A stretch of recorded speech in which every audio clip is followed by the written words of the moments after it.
នេះជាបទយោវោអានន្ទយោវោ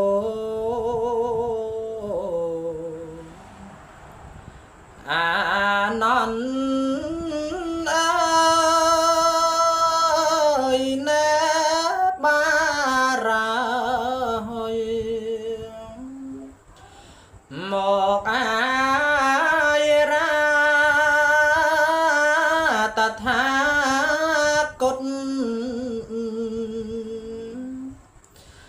នឹងមរណាចាំងចោលបានមិនខានឡើយចូលបាននៅឲ្យសុខកុំជាទុកណាបាអើយតថាគតលាអ្នកហើយកុំសោកឡើយណាអានន្ទអង្គអញតាំងថាគតនឹងរំលត់អស់បញ្ចខណ្ឌនៅចុះណាអានន្ទខំគ្នេខ្នន់ក្នុងអង្គប្រានខ្លួនអ្នកនៅសពថ្ងៃមានឧបមាដូចជាចានមិនថាត់ថែប៉ុនមានគង់នឹងបានវិញ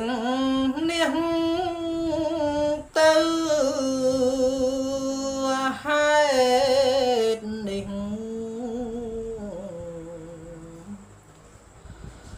បាននន្ទចោគ្នេខ្នន់គិតឲ្យជ្រៅ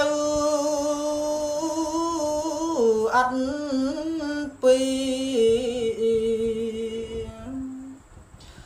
តថាគតទៅអ្នកឯងនៅ